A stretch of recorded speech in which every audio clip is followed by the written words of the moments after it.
নমস্কার বন্ধুরা, welcome back to my channel Kashmir ব্লগের পরবর্তী এপিসোড নিয়ে আজকে চলে এসেছি।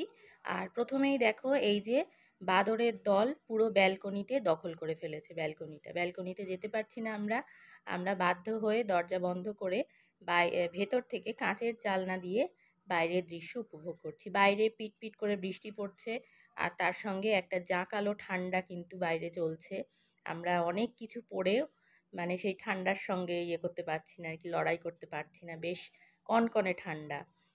তো বাদরের দল চলে যাওয়ার পরে আমরা চলে এসেছি ব্যালকনিতে ভিডিও করতে, ফটো তুলতে। এত সুন্দর দৃশ্য, চারিদিকে দেখো পাইনের বন আর তার ফাঁক দিয়ে মেঘ ভেসে বেড়াচ্ছে। এত সুন্দর একটা দৃশ্য দেখছি। আর এই হচ্ছে সুন্দরের শুরু, মানে কাশ্মীর যে কতখানি সুন্দর সেটা এখান থেকেই বোধহয় স্টার্ট হলো। ওই যে দেখো দূরে দূরে পাহাড়ের কোল ঘেঁষে কিন্তু মেঘেরা ভেসে বেড়াচ্ছে। আমরা মেঘেদের রাজ্যে চলে এসেছি আর তার সঙ্গে প্রবল ঠান্ডা লাগছে কিন্তু। তো যাই হোক, আজকে আমরা পাটনি টপ থেকে চলে যাব শ্রীনগরের পথে। ওই যে বলেছিলাম যে দীর্ঘ একটা যাত্রাপথ, তার মাঝখানে একটা রাত্রি পাটনি টপে আমাদের বিশ্রাম দেওয়ার জন্য রাখা হয়েছিল। রাত ফুরিয়েছে, এবারে আমরা চলেছি শ্রীনগরের পথে। তো যাওয়ার আগে ব্রেকফাস্টটা সেরে নিতে হবে। এটা হচ্ছে আমাদের খাবার ঘর। লুচি আর আলুর তরকারি ছিল ব্রেকফাস্টে। তাড়াতাড়ি খাওয়া দাওয়া সেরে আমরা আবার রওনা দেব শ্রীনগরের পথে। তো এখানে দেখো পাতে পড়ে গেছে গরম গরম লুচি আর তার সঙ্গে একটা মাখা আলুর তরকারি। তো রান্নাটা ভালোই হয়েছিল, যেমন হয়। এখানে আমরা বাসে উঠে পড়েছি, আমাদের যে গাড়ি সেখানে উঠে পড়েছি। আর এখানে দেখতে পাচ্ছ, সবার পোশাক দেখেই বুঝতে পারছো পোশাক কিন্তু একদম বদলে গেছে। সম্পূর্ণ শীতের পোশাকে সবাই একেবারে ঢেকে ফেলেছে আপাদমস্তক। আর এই আমরা রাস্তা ধরে চলেছি। রাস্তাটা কিন্তু ভয়ঙ্কর সুন্দর বলা যেতে পারে। মানে এই রাস্তা দিয়ে যাওয়ার পথেই আমরা দেখেছিলাম যে একটা আমাদের মতনই একটা ট্যুরিস্ট গাড়ি পুরো খাদে পড়ে গেছিলো এবং 9টা ডেড বডি তোলা হচ্ছে আর কি। আর্মিরা ওখানে দাঁড়িয়ে ডেড বডিগুলো তুলছে। আর সেই দৃশ্য দেখতে দেখতেই কিন্তু আমাদের গাড়িটা ক্রস করেছিল। কাজে পাহাড় যেমন সুন্দর, ঠিক তা সেই রকমই কিন্তু ভয়ঙ্কর। আর গাড়ির ড্রাইভারের ওপরেই কিন্তু আমাদের জীবন নির্ভর করে সেই সময়। তো যাই হোক, এবারে আমরা দুপুরের লাঞ্চের জন্য এক জায়গায় এসে দাঁড়িয়েছি।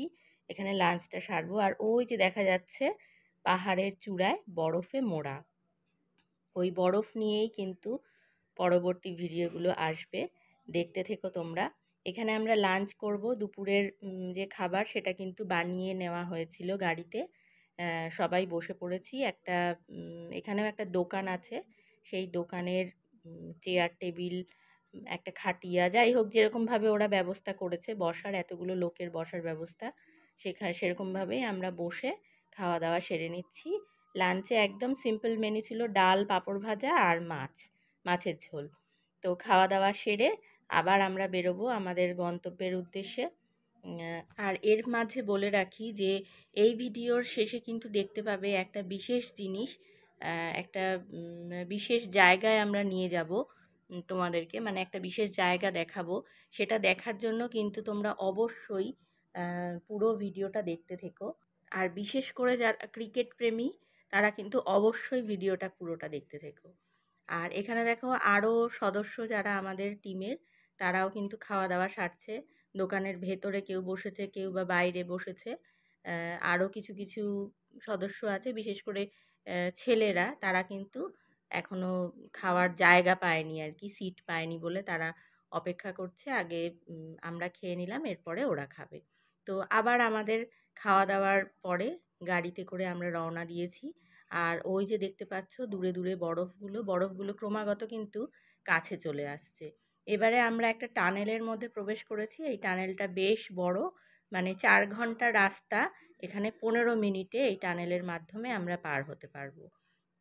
তো এই টানেলের পথ ধরে যখন আমরা বেরোলাম তখন দেখলাম প্রকৃতি একদম বদলে গেছে। মানে ওই যে বললাম প্রতিটি পর্বে পর্বে সৌন্দর্যের যে কত রকম মানে পর্যায় থাকতে পারে, সেটাই এখানে দেখার বিষয়।